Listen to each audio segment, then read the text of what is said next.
Halloween weekend. It was scary for some teams. And Hugh Freeze, is he still employed? Locked on SEC Squad Reaction Show starts now. You're talking ball with the SEC Squad. From Alabama to Tennessee, from Georgia to Oklahoma, from Auburn to Texas, it's the local experts of the Locked On Podcast Network bringing you scoops, breakdowns, and the most comprehensive preview of the upcoming SEC weekend. It's the SEC Squad, and we have a seat for you. Hurt feelings and thin skins are prohibited. Squad up, you're part of the SEC Squad. What's up, everybody? Welcome into our SEC Squad Reaction Show, reacting to SEC Week 10. Today's episode brought to you by Game Time. Download the Game Time app, create an account, use code LOCKEDONCollege, get $20 off your first purchase. Smaller group this week. Chris Gordy locked on SEC, Stephen Willis locked on Ole Miss, John Miller locked on Mizzou. We'll see if some of our other brethren jump in. We'll have some messages from some of our guys who couldn't make it, given their reaction to their games. But gents, welcome in SEC Week 10. We're going to get to some of the games, but I got to start here because I am honestly shocked.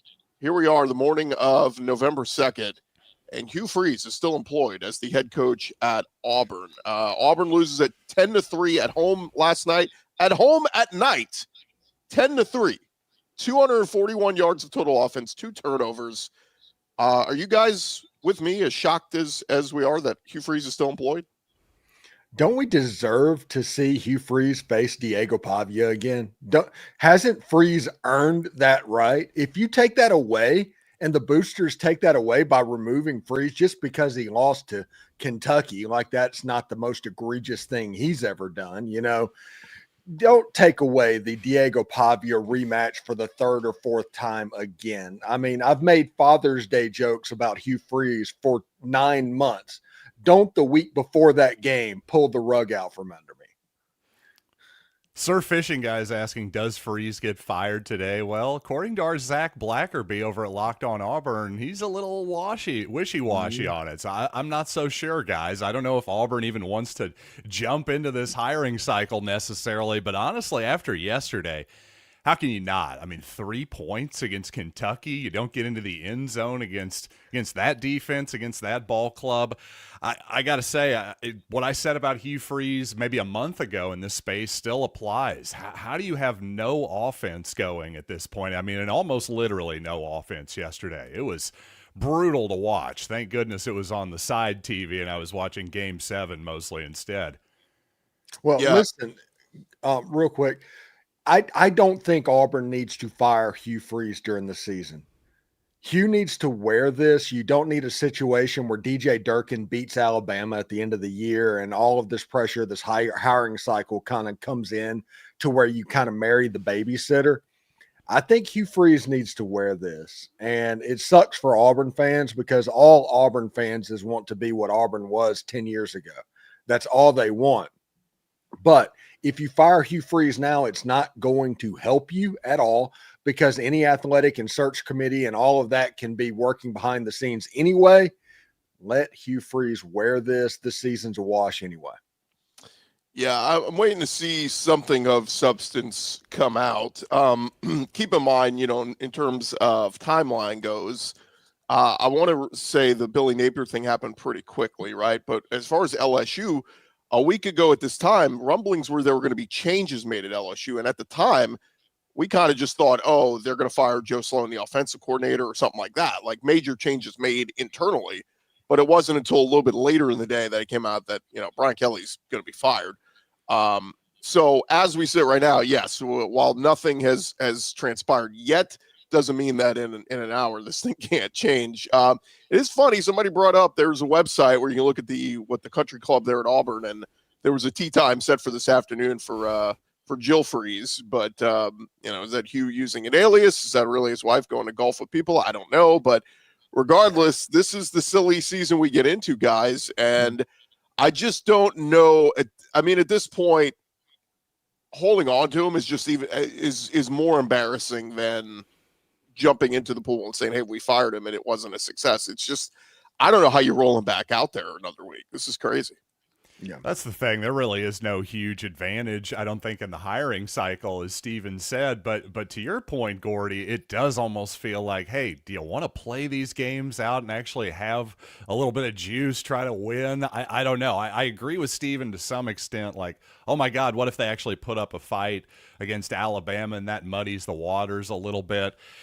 I don't know. That's kind of a low. That seems like a low, a low reasoning there. Like, not the greatest reasoning I've ever heard to make a decision there. But I do see your point. At the same time, if you're Auburn, you just got to do what's best for you going forward here. I mean, what are you as Auburn? Are you just going to continue to fire a coach every 3 or 4 years? I mean, there's got to be some modicum of patience even in this NIL environment. I will say, though, Freeze does deserve to go. I know I'm talking out of both sides of my mouth here because, again, his calling card, offense, quarterbacks, it just hadn't been there.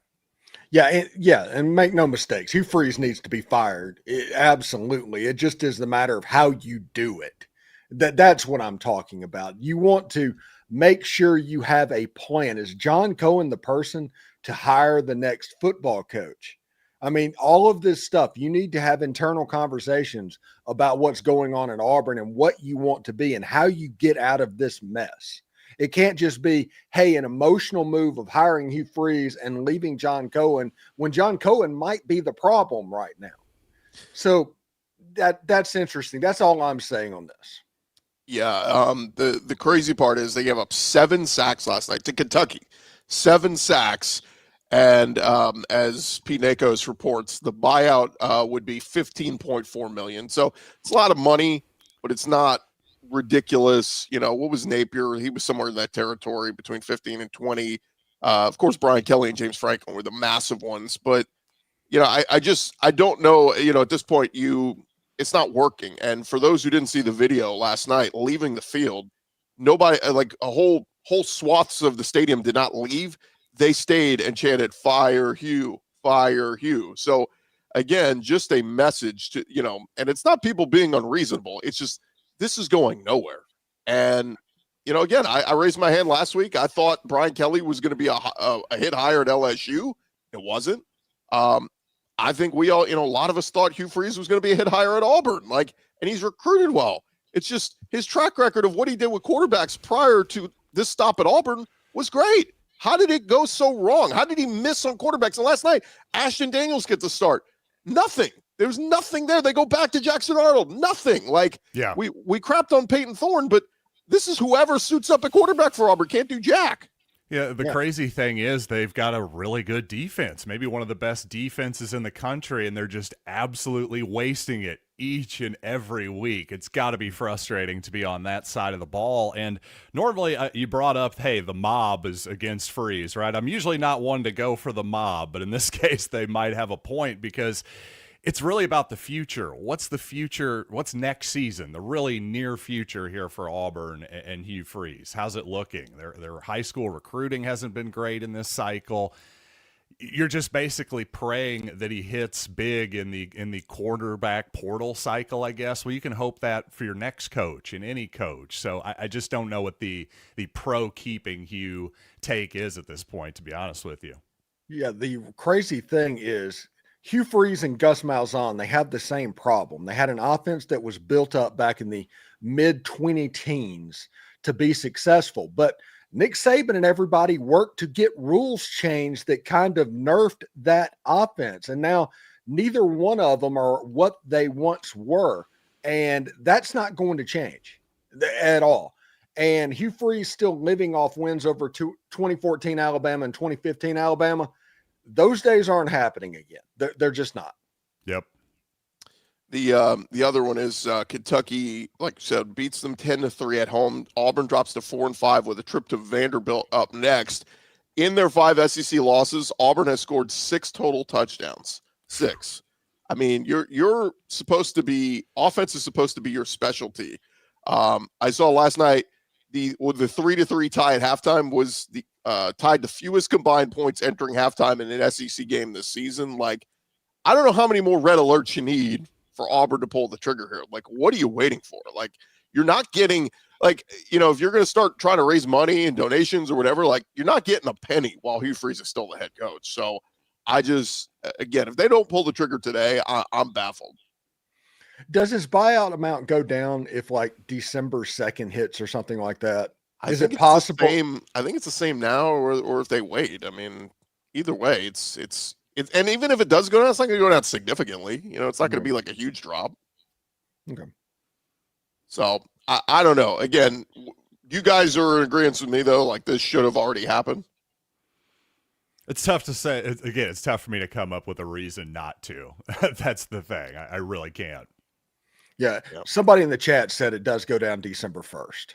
Okay. Well, but again, it's always like what, $1 million or $2 million. Like it's never something. It's not like it goes down 10 million if they wait. Like it only goes down 400K. It also says. So. Yeah, so that's insignificant. I mean, who cares? Yeah. You're going to lose more. You're going to make the 400K back if you fire him. Home concessions. More people will go to the games if you fire him because they'll be excited to see what DJ Durkin or whoever takes over as the interim would be. But man, it is ugly. It is ugly. And if Auburn does open, that opening does come up, man, it is just you start to mount the number of jobs that are open. And what's so interesting, guys, is I've seen a few coaches say this, that coaches always love to throw out the line. I just wanted to throw this in here.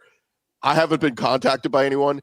Are we smart enough in 2025 to understand that nobody calls the coaches and says, hey, you're interested? The agents are contacted. So the coaches always have plausible deniability to go, no, I haven't been contacted by anyone. Nobody's called me. Yeah, no crap, dummy. Like they're calling your agents. So we're getting into that silly season where we got a number of SEC jobs open, and we're starting to see guys come off the market. Kurt Cignetti is already locked in long term.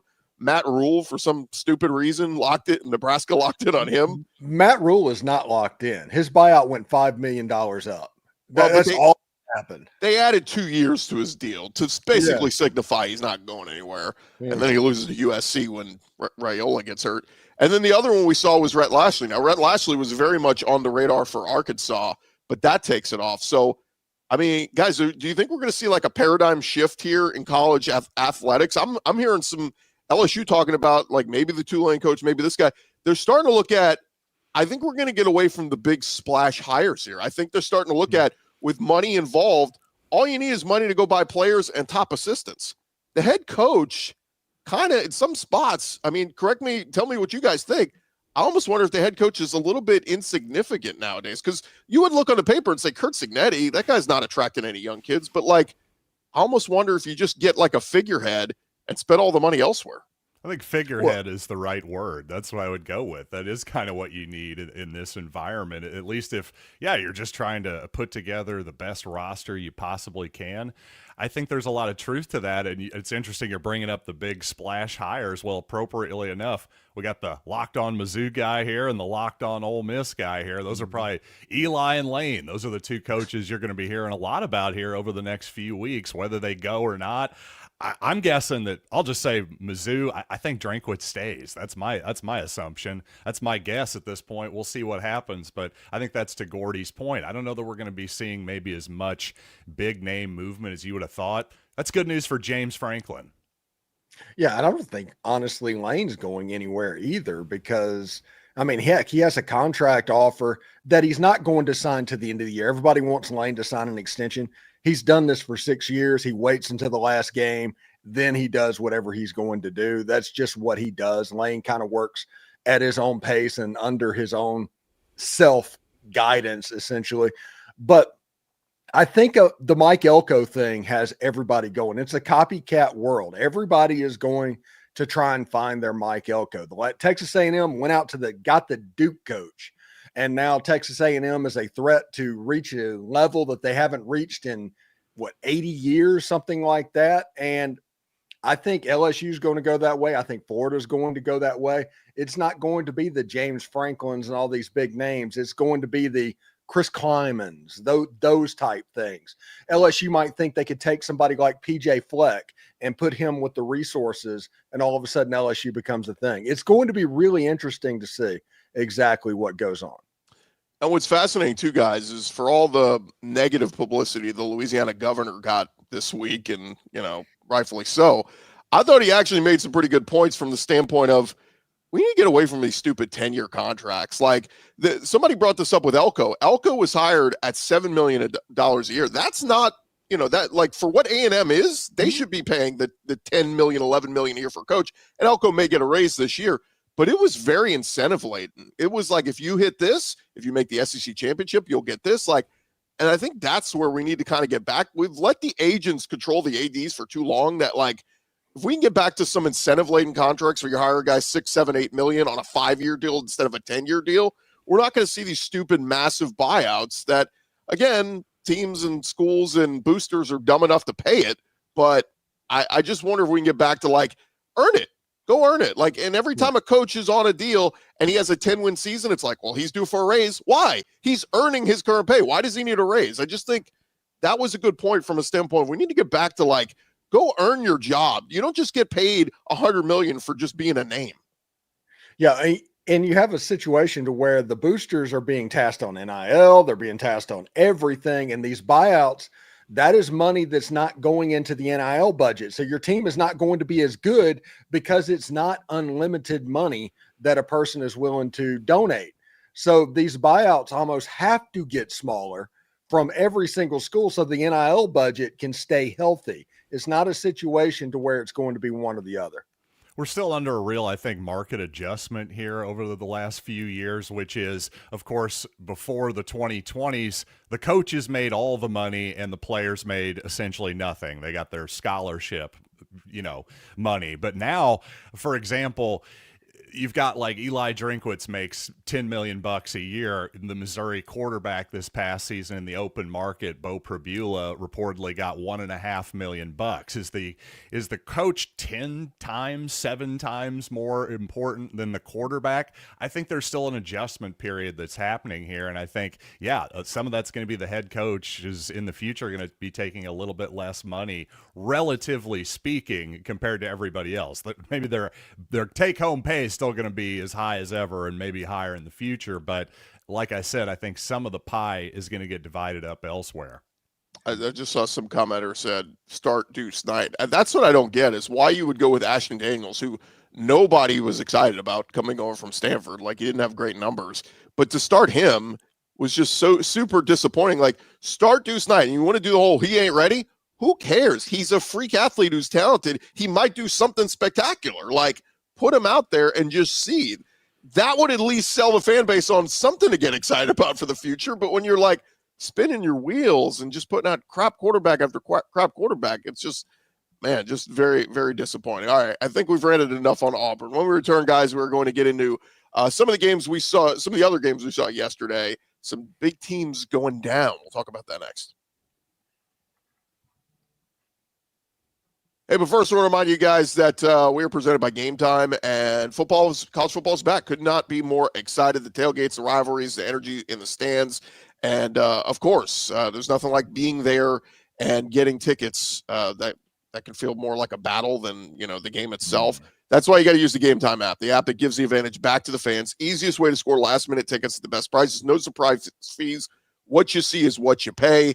Again, take the guesswork out of buying college football tickets with Game Time. You download the Game Time app, create an account, use our code LOCKEDONCollege. If you've never used them before, you can get $20 off your first purchase. Terms apply. Again, that's promo code LOCKEDON. Get $20 off your first purchase at Game Time. It is Game Time app, swipe, tap, ticket, go. Download Game Time today.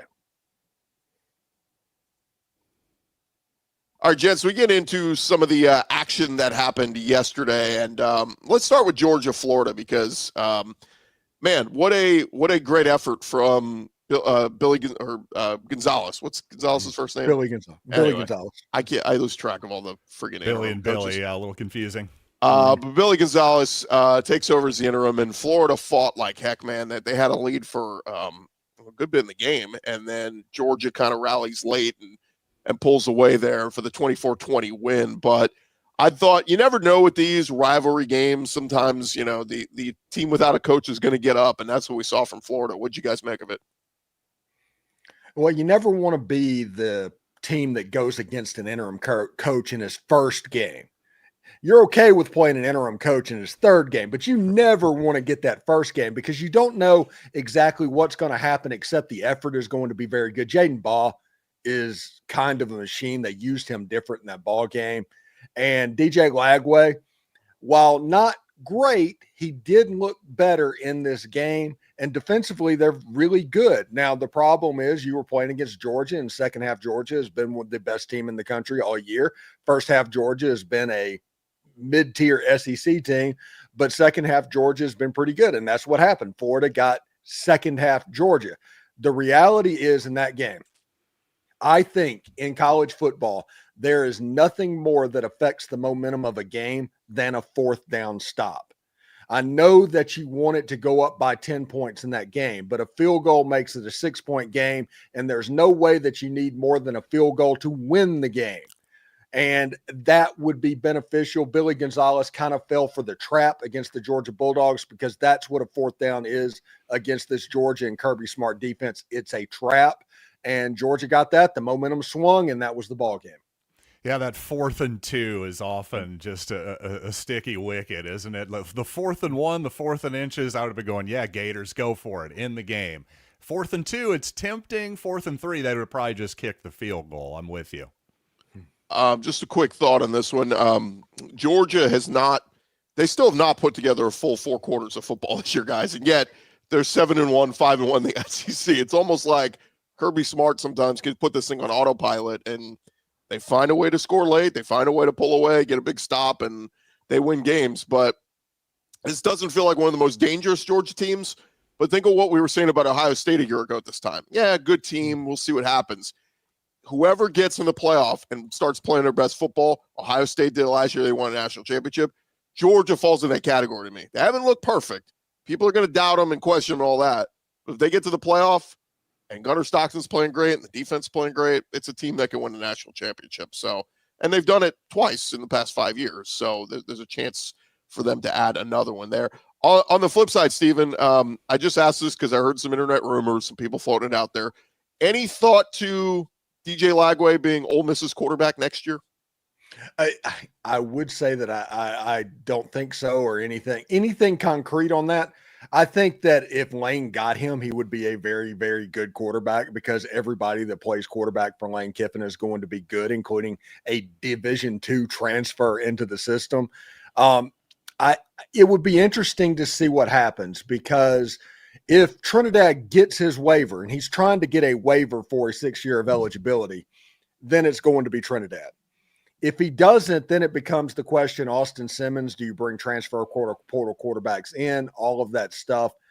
I think it's interesting. I think DJ Lagway could be a very good quarterback if they could get his mechanics situated. It's the same problem that Arch Manning has at Texas. If they can figure out the mechanics and help his accuracy a little bit, he will be a very good quarterback. But right now, he's just kind of an unfolded lawn chair out there. Yeah, again, it's internet fodder. We'll see what happens in the offseason with transfer portal and all that. But it, and again, Trinidad's been playing great. Austin Simmons is still super talented. He can still be the guy next year for Ole Miss. Just thought I'd throw that out there. Let's get to this one real quick, guys. Ole Miss beat South Carolina 30-14, probably closer than we thought for a little while. But the big news just coming out, Ross Tellinger just confirming this. Mike Shula has been fired at South Carolina. Not a big surprise there, but offense certainly has been a big problem for South Carolina. Look, South Carolina's defense has stepped it up the last few weeks. They gave Bama all they could handle last week. They gave Ole Miss all they could handle this week before Ole Miss kind of pulled away there in the fourth quarter. But so Mike Shula fired. But what'd you make of the game yesterday, Stephen? First game this season where Suntarine Perkins looked like Suntarine Perkins. He was all over the field in that game. And Kejuan Lacey, he is going to be a star and is potentially the best running back in the entire Southeastern Conference right now. He's going to end up rushing for 1,300 yards this season. It's amazing. And it's kind of funny to think about that the offense for Ole Miss, they kind of were stuck in neutral for large portions of the game. They still scored 30 points on a pretty good defense. And Ole Miss's defense, that was the story in this game. Everybody wants to talk about Mike Shula getting fired and all of that, and South Carolina's offense being really bad, which they were atrocious. My Norris Sellers takes that I had in the offseason about him not being what everybody was saying is a reality. He's a good player, but I mean, South Carolina has broken him at this point. He was missing wide open receivers in this game, but Ole Miss is going to be good. They got that first win in this playoff March time. It was kind of like I compared it to a 2-minute drive. You want that first down. This was that first down. They have the Citadel, they have Florida, they have Mississippi State. Let's see what happens. I was pretty impressed really with Ole Miss. I mean, overall, just taking care of business there, winning comfortably at the end. But yeah, that South Carolina offense, it just hasn't gotten going at all. Obviously, Mike Shula probably had this coming. I'll say this, though. If we're going to have as many jobs open, prominent jobs, if I'm South Carolina, I'm sure hoping Shane Beamer stays around. I know it hasn't gone perfectly this year, but let's not go crazy. Let's not turn into Florida and Auburn and just be trying to fire our coach every single 3 or 4 years or so. I'm very conservative when it comes to that kind of thing still, especially if you're not LSU. If you're more like South Carolina, be a little bit more conservative. Again, Ole Miss is 8-1 here, and any more pitfalls on the schedule, Stephen? I know they still got the Egg Bowl and it's at Mississippi State, but I mean, I guess Florida in a couple weeks maybe could give them a game. But even if you lose one of those two, I mean, Ole Miss is going to a playoff game. So I hate to say they're a lock, but I mean they're all but a lock. Yeah, Ole Miss is going to be a 10-point favorite in every single game. But listen, I'm not joking about this. There is nothing more dangerous in the Egg Bowl than a 5-win team. They're serious. I've seen the weirdness happen in that ball game. Ole Miss could walk into that game at 10-1 and all of a sudden face a Mississippi State team that looks like the 85 Bears on that day. I've seen some weird stuff in that game. And Jeff Lebby getting his first win against Arkansas. They have Georgia. I realize they have Missouri, all of that coming up. But that game now becomes the figurehead because Mississippi State only needs one more game to win. And if they do that, they can be bowl eligible. If bowl gets on the line, that is a potential pitfall game for Ole Miss. I'll say too on the Mike Shula thing. I mean, didn't we all think like when they made that announcement, this isn't going to work? Like, I don't know. That was my thought. I hate the old retreads and look at the success people are having around the country. I mean, for the most part, when we look at teams that are great offenses, a lot outside of maybe Mike Bobo in Georgia, which, debatable if you want to call that great, but like it's always the young up and comers, right? Or the young coaches that call their own plays, like the Alex Golish at USF and stuff like that. So I don't know. When you announced Mike Shula, it was like, man, I'd much rather go with some young, 30-year-old upstart, guy that's going to get the most out of Lenore Sellers. And honestly, the offensive line has been a big problem, but Sellers has not taken that next step this year like we kind of thought they would. And Shane Beamer at 3-6 now. I mean, they have to win out to get to a bowl game. And so very disappointing, especially when people were talking about them as a dark horse for the playoff this year. Let's squeeze one more game in here real quick, guys. Vanderbilt, Texas was very entertaining at the early game yesterday, and entertaining from a standpoint that Texas came out and looked like they were supposed to this year. I mean, dominant defense. Simmons is flying around. Arch connects with Ryan Wingo on the first offensive play of the game. He takes it 75 yards to the house. And I thought Arch played very well. What he finished with over 300 yards passing. But, man, did they take their foot off the gas and let Vandy back into this one. Vandy scores 21 fourth-quarter points and was a bobbled onside kick away. If they come down with that, they're going to have about 30 seconds to play with and either a game-tying field goal or game-winning touchdown. So Texas a little lucky to get out with the win. Feels like we've been saying that the last couple weeks with Texas. Lucky to get out of Starkville with a win, lucky to get out of Lexington with a win. But albeit, Texas is sitting at 7-2, and if they keep winning, they're going to make the playoff. Yeah, and they got a big game coming up again at Georgia. And Steve Sarkisian had the benefit of seeing what Lane Kiffin did to that Georgia defense. They come from the same tree. They're both Norm Chow coaches that developed at USC. And Arch Manning, for better or worse, they've kind of unlocked Arch Manning over the last two games. Now, if Texas, who has the defense to really thwart Georgia, Georgia's going to have to work. It's going to be a tight game. If Arch can make some plays to Ryan Wingo and all that, it could be a situation to where Texas can pull off that upset. And if Texas got into the playoff, if they just get there after beating Georgia in Georgia and against Texas A&M and get to the playoff, they will be an increasingly dangerous team because they've kind of figured it out over the course of the season. But if Georgia wins this game, I think Georgia wins this game by multiple scores if Georgia wins. If Texas wins, it's a nail biter because this would be the third loss for Texas. So we'll see. I am appreciative of what Arch Manning did against Vanderbilt in this game. Vandy had their furious comeback at the end of the game, and it could have gotten interesting if the ball didn't go out of bounds, but Texas has a chance to be pretty dangerous, but it all depends on what happens in Athens. Yeah, Athens, and of course they've got Texas A&M left too. I mean, I agree with you. I think the Horns are playing better football. I just don't quite see them as a playoff team just yet. No. Certainly if they win out, yeah, they're going to be there. They've got that opportunity, but I just don't see that happening personally.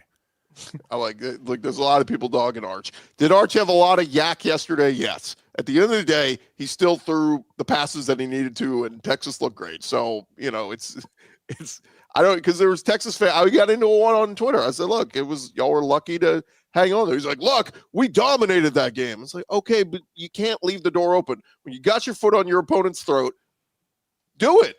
Win. Put them away. Don't leave the door open. And that's what Texas did.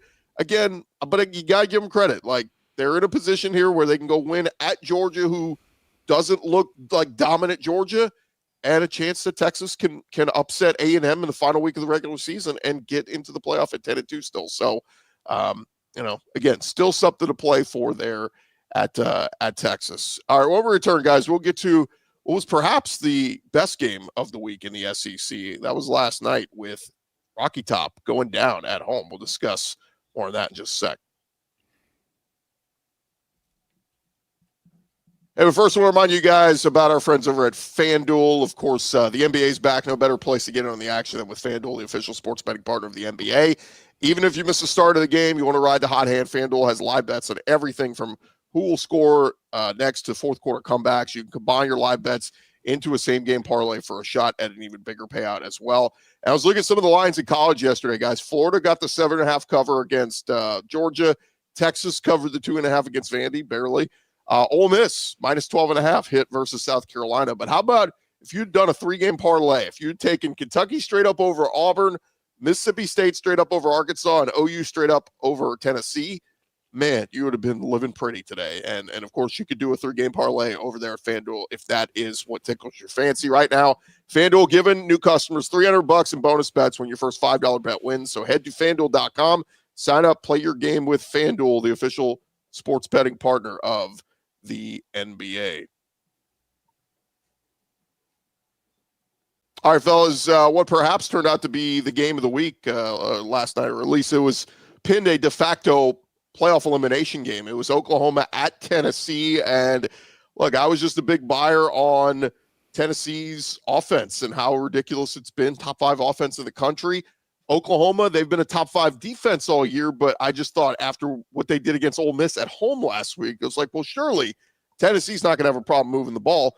They moved the ball, but they just couldn't find the end zone a ton with some Joey Aguilar turnovers, missed chip shot field goal, and Oklahoma gets the 33-27 win on Rocky Top. But how shocked were you guys that Josh Heupel at Tennessee take their 3rd loss, 6-3 now? Seems like playoffs are a done deal for them. I was just kind of shocked by some of the passes I saw Joey Aguilar throw in that game. That was just a turnover fest, really. I mean, just in terms of just huge turnovers in that game, really both ways. And like you say, a missed kick there by the Tennessee kicker and a couple huge kicks by the Sooner kicker from 50 yards plus, and there was really your difference. But the thing with Joey Aguilar in Tennessee is their offense is always just looks like an absolute machine, and it just eats up like a lawnmower or something when they're have lower competition. But when it's a better competition, a fairer fight, you see the warts start to pop up. I think what I'm trying to say is Heupel can basically make any quarterback look good in a lot of situations, but in a game against a good Oklahoma defense, I think you saw some warts start to emerge there. Yeah, and this had to be a game that Oklahoma won with their defense because John Mateer has struggled over the last couple of weeks coming in, and he was better against Tennessee, but that was still mostly with his legs. It took Joey Aguilar putting the ball at risk, committing turnovers. That was that, I guess, that turnover that they led to a touchdown where the guy pulled his hamstring going in. That completely turned the game around. And once Oklahoma kind of gets their teeth into you, it's over. Because that defense is good enough to make you hurt. I think Oklahoma, they have a really tough schedule with at Alabama coming up, and that would be potentially their third loss of the season. But Tennessee being eliminated from the playoff this early with a 10-2 Vanderbilt coming in and ailing, in which they're going to likely be favored to handle that Vanderbilt team. I don't know as many 10-2 teams are going to be a playoff land at the end of the year as it was thought, I don't know, Friday. Yeah, I think that's true. I've started to look at that math, and all offseason I've been saying, hey, Mizzou, that 10-2, that'll get them in 90% of the time. I'm not so sure now. Just looking at all these different scenarios, I'm with you, Steven, and it seems like there's going to be a lot fewer spots for the 10-win teams than I would have thought coming into the year. By the way, we continue to get what is happening at Auburn. What is Auburn waiting on? I keep pulling up those tweets or messages because I think that's what we're all saying right now. There has been a report that Auburn will have a meeting this afternoon, but again, we'll wait to see if one of the, if it does, to me, if it doesn't come from, the big ones, the Ross Dellingers, the Pete Nakos, those guys, we'll wait for something official from one of those guys. But real quick, Cole Kublik posted on Twitter 30 minutes ago. That's all, folks. Okay. Just the Looney Tunes thing. Again, not a shocker. We're just waiting for the official word here. But anyway, but just a quick thought. Yeah, Oklahoma's still alive, very much still alive. And here's the crazy part. Mateer played well. Like I was very impressed with the Oklahoma offense. To go into Rocky Top and score 33, I get it. Tennessee doesn't have the best defense, but still, Oklahoma hadn't been doing that the last couple weeks offensively. And so they finally found their groove. And yeah, you mentioned, Steve, going into Alabama is going to be tough, but that defense is, when they need to make a big play, our Mason Thomas was outstanding. We'll see what his status is for next week because he got banged up. But if Oklahoma can find a way, they come back home for Mizzou and LSU, a chance for 2 marquee wins. Sorry, John, but if they beat Mizzou, that's a good win. And then LSU super talented. I know they fired Brian Kelly. We'll see what they look like by the last week. But I think, Oklahoma, I don't think 9-3 gets them in, but what say you guys? So you think there's a chance they could win out? I think there's a chance. The odds are not in their favor because Alabama has that game circled and has for 365 days because of what happened in Norman a year ago. But if Oklahoma goes to 9-3 teams in the SEC, it's not going to make the playoffs the way everything is falling out. Yep. Now, that's just not going to happen. They have a good team. They have a much better team. And maybe they were right. That game in Norman between Oklahoma and Ole Miss was a playoff elimination game. And Oklahoma lost that game. Now, the one thing that Oklahoma fans should be excited about, Oklahoma leaned on the run game. X-Man had a bunch of yards in that game and kind of changed what was going on and what it looked like. Maybe Ben Arbuckle kind of like, okay, we're going to lean into this a little bit and help out John Mateer, and Oklahoma looked like a much better product with him doing that. By the way, they showed before the game that kind of funny moment pregame where I think it was an Oklahoma fan who kind of shook John Mateer's hand maybe a little bit too hard or something. He winced for a second. Well, he looked fine in the game, so that obviously a lot better than he looked at the down in the shootout down in Dallas. That's for sure. So that's good news for Oklahoma. And speaking of what do teams look like in the future, you brought up Missouri, Gordy. Well, what is Missouri going to look like? I think is going to be an interesting thought, not just for the Tigers, but of course they can be a spoiler for a lot of different teams down the stretch, including Texas A&M. A&M this week. I think that Missouri defense is legit. They've obviously got a really good running back. What do they look like at quarterback? That's the question. You saw the true freshman Matt Zollers come in against Vanderbilt a couple weeks ago after Bo Prabula was injured.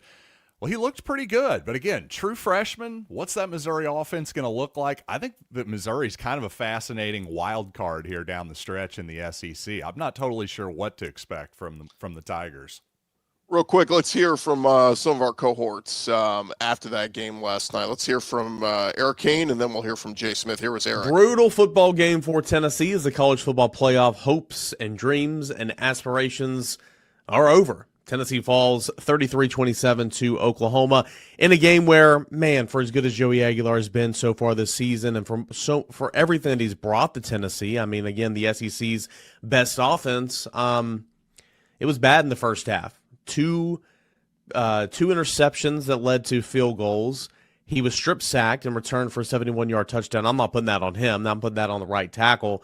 But nonetheless, 3 turnovers from Joey Aguilar directly led to 13 points of the 16 points in the first half for the Oklahoma Sooners. It changed the way the game was played. And overall in this football game, you got a great effort from the defense. Tennessee's defense played well. Tennessee's defense made stops. Tennessee's defense tackled.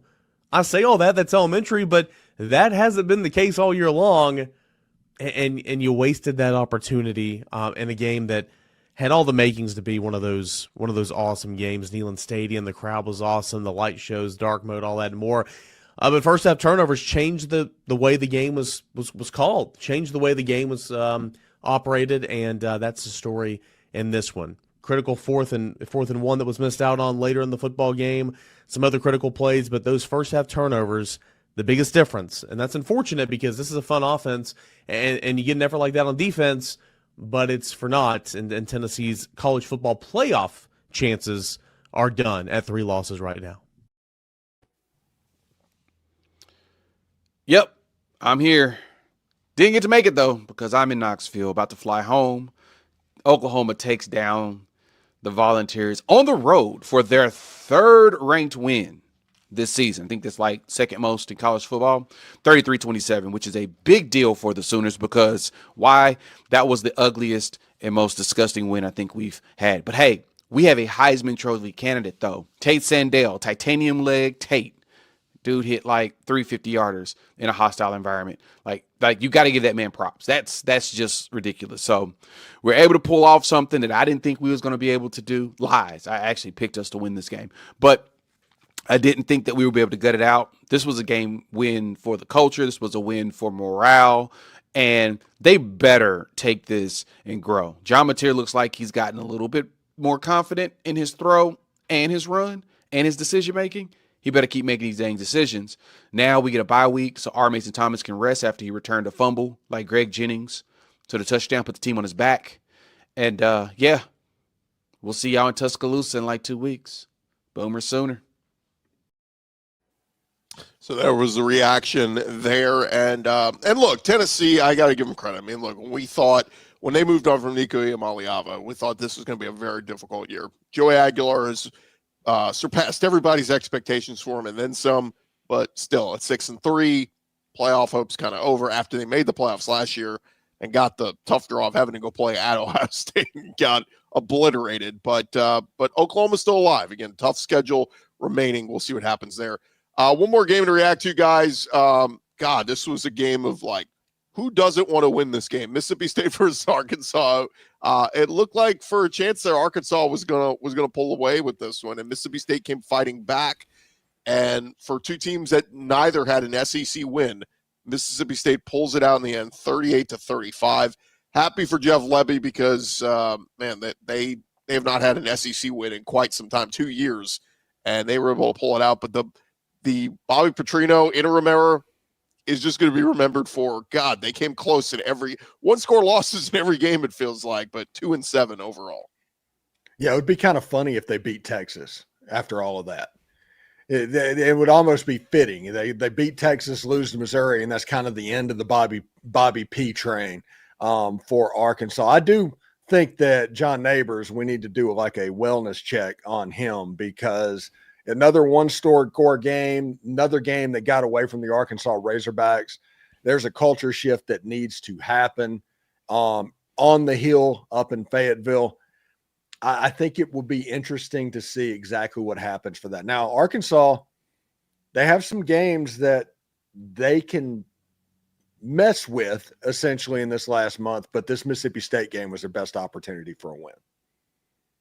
Yeah, it was just classic Arkansas. It really was. That team is just so up and down, and it, like you say, it was just almost, the immovable, whatever the opposite of that old cliche is. But yeah, honestly, I think this game kind of went the way it was supposed to. I think if you're Mississippi State, you do want to win. If you're Arkansas, I don't even know that you want to win. I think you brought up John Neighbors. He does seem like he is maybe one of the few guys who wants it to be.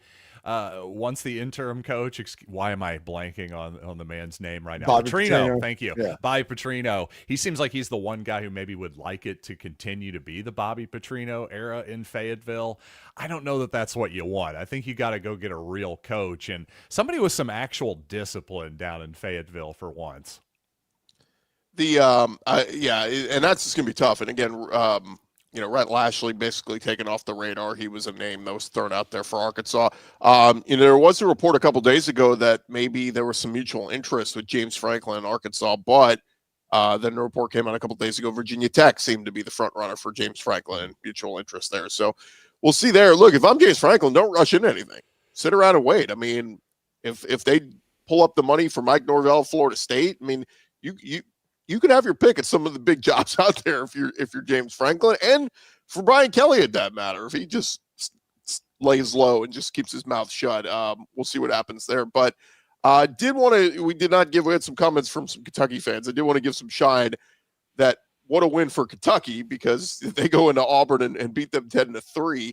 And you feel for Mark Stoops. He got very emotional at the end, basically kind of feeling like, they've been close in some of these games, and it's like, everybody Kentucky's ready to turn the page and move on from him, if not for the massive buyout he has. And so it's one of those things where he might survive the season and go into next year. It's just, you get in these tough situations because of some of these contracts, but did want to give Kentucky credit because they played their hearts out against Texas 2 weeks ago, should have won that game, and they played as well as you could defensively against Auburn with the 7 sacks. So a little shine there for Kentucky. But just a quick thought, guys, because it does sound like Auburn is going to make the move this afternoon. Do you think Tennessee or Kentucky should jump in that party, or do you ride with Mark Stoops another year? No, you've got an offense that's been developed. Cutter Boley has been serviceable as a quarterback. You have a better team than you thought you were going to have this year. And if you can get a win, pull off an upset against Vanderbilt or something like that, I think you just ride with Mark Stoops. You avoid this big cycle where all those big money schools are out there. And then next year, maybe it might be a much smaller market and somebody else from the G5 level might have emerged. Now, I know they want John Sumrall. I don't know if they're going to get John Sumrall because John Sumrall may have basically advanced beyond Kentucky, but Kentucky should be able to get somebody. Yeah, I just wonder, there's this idea out there that, hey, do you want to be in this cycle with so many big jobs out there, and people like even Auburn and certainly Kentucky should factor that variable in. I'm not so sure that I agree with that, simply because how do we know what the next cycle is going to look like in 2026? How do we know it's not going to be just as crazy? I think we'll be sitting down talking in 12 months' time, and I think we could be having just as many high-profile jobs open. I'm just remembering back to this previous offseason when we were doing, hey, who's on the hot seat in the SEC, and we could hardly come up with anybody. I mean, really, for the most part, we were going, oh, Brian Kelly, he's not really on the hot seat. They're not really going to get rid of him. I'm telling you, go back to our offseason. That's what that's what the consensus was. Well, now here we are. Brian Kelly, gone. Hugh Freeze, about to be gone. Arkansas's coach, Pittman, gone. I mean, who saw James Franklin getting fired 7 weeks ago, for crying out loud? I just think this idea that, well, don't worry, the next hiring cycle, that'll be a much softer landing. Based on what? I think that's based on a lot of assumptions that I'm not willing to make. Yeah, you got a point there. I mean, next year it could be Michigan coming open or Ohio State or USC. So, yeah, I mean, you have a point. Yeah, I mean, some guys could want to go off to the NFL, and you never know what jobs can come open. So to recap the big news of the morning, we do have a firing, not yet at Auburn, but officially. But South Carolina has fired offense coordinator Mike Shula. I've seen a few people tweet out, did anybody think this was going to work out? Again, that's what I think most people's attitude was. Like, that's the guy you want coming in, coaching and developing Lenore Sellers and getting the best out of him. So he is out. And then still waiting on an official word on Hugh Freeze out at Auburn, but it does seem like that is going to go that way. Through 32 games, this was as of 2 weeks ago, Hugh Freeze was 14-18 overall, 5-15 in the SEC, 14 games where the offense scored 20 points or fewer, and just not good at all. So I would assume DJ Durkin would be the first to get the interim title and see what he could do. But man, it's going to be fascinating to see where all these schools go. Do you go the big name, expensive route? I'm sure everybody wants to go big game hunting, but the more and more I think about it is, Lane Kiffin going to stay put at Ole Miss. Of course, that's going to be the one we're going to keep watching. Where does Florida go? Where does LSU go? And if this news comes out that Hugh is officially done, where does Auburn go? It's going to be fascinating, guys. Yeah, I think Auburn's immediately going to try and hire John Sumrall. I think that's the go-to there.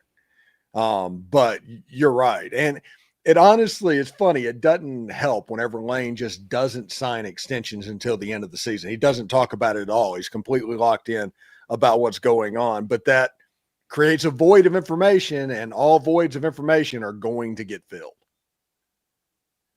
Yeah, it's again, like I don't know why. I know Cole Kublik tweeted out that that's all, folks, but like, I'm almost like kind of like put your name on it. Say, according to my sources, Hugh Freeze is out. Nobody has gone that approach yet. All we're seeing is, there's a meeting and all this kind of stuff. So again, I guess it's not, what's not official isn't official, but can we get in a silly season? I mean, we already joked of Nick Saban maybe going back to LSU. Does Auburn make that phone call? And that would be hilarious. Yeah. Just to hear how quickly he would hang up. That's why it would be funny. Yeah. Yeah, the guy, Saban Field. I think he's going to Auburn. I don't think so. Yeah, we've seen I've had a couple comments in the chat, too, people saying, like, the SEC's just brutal. Guys, think of this yesterday. I mean, 1, 2, 3, 4, 5 of the 6 games yesterday were all decided by one score or less. Like, it's insane how close these games are this year. And it's got us questioning teams like Ole Miss and Georgia at times, going, well, they don't look dominant. It's hard to look dominant in this year's version of the SEC because everyone's giving you your best punch. And then, some teams play down to the competition at times. But I think that's why we have that reaction, because I think it's just so balanced that the worst team in the SEC and the best team in the SEC are not very far separated right now. Yeah, it's just going to be interesting in the playoff, I think, because, of course, there's a lot of Big Ten fans, Big 12 fans who are going, oh, great, so the SEC, you guys are just all so great, right? Well, their point is, of course, well, what if the SEC is all just mediocre, maybe, and they're just a bunch of mediocre teams beating up on each other? I don't really believe that. The good news is the playoff will give us a pretty good idea of that. I don't know if the SEC has the best team in the country. I think they have the best league in the country. That's for sure. Yeah, it would not surprise me if they got 5 teams in the playoff this year. And whenever we record the squad show, we do that. That'll be right after the first playoff rankings come out. So I'm sure that'll be a heavy discussion point. But I'm curious to see where everybody lands, who's on the outside looking in, what's going on. I do think that Texas A&M, Georgia, Alabama, and Ole Miss, they're all going to be at least hosting, maybe having a bye. I'm curious too, Stephen, while we got you, just a couple minutes before the top of the hour here. What if let's just say hypothetically Lane did leave and it went to either LSU or Florida, where would Ole Miss go? Would they consider, because I thought about this the other day, I'm like, as good as Pete Golding is, as good as Charlie Weiss Jr. is, I mean, is there a world where you promote one of those guys, or could you keep those guys and bring in a figurehead? Like, where would Ole Miss go? Ole Miss right now is kind of putting out information that they're prepared to offer $13.5 million at least to Lane Kiffin for that to be public. They're going to do a national search. And then whenever you're able to offer that amount of money, you can hire just about anybody you want to do. The world's kind of your oyster at that point, especially with how aligned Ole Miss is at the moment. So if Lane decided to take another job, Ole Miss would probably replace him at a fairly high level, if we're going to be honest. I do not want at that point to hire a Pete Golding or just promote from within. I think at that point you Kalen DeBoer it and you blow it all up and you kind of start over with all of these resources and do it. Don't try and recreate what you already had. But give me a name or two you think would be realistic for Ole Miss to land if Kiffin left. I'm not 100% sure. I think they would go after John Sumrall if he was available. That's a name they would look at. I think personally, my three names that I would like, I think the home run hire would be James Franklin. I like James Franklin. Second of all would be John Sumrall. We just talked about that. And third, the emergency break glass candidate would be Jimmy Rogers at Washington State.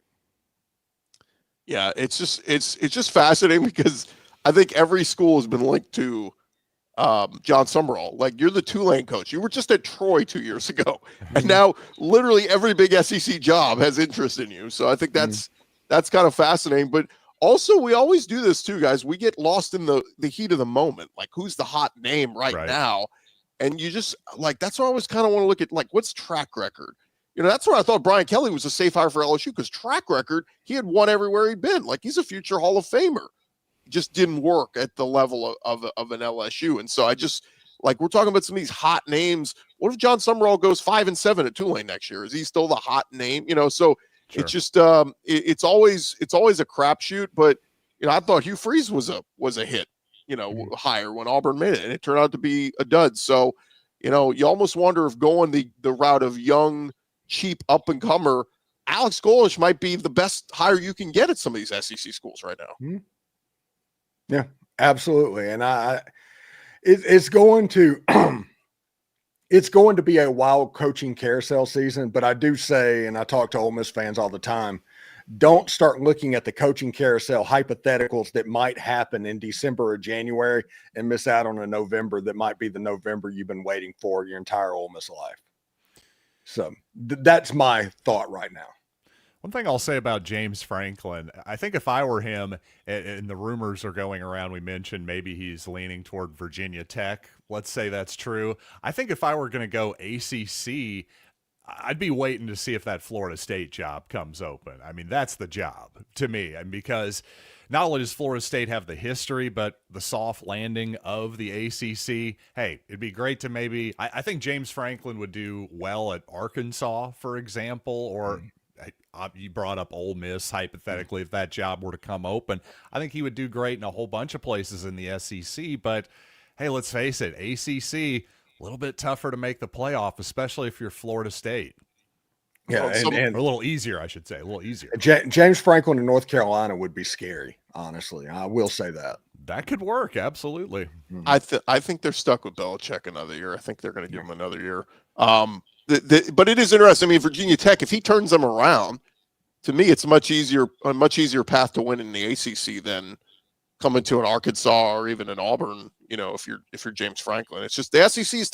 I think you're going to get some of that from some of these coaches too, guys. Like, the SEC is brutal right now.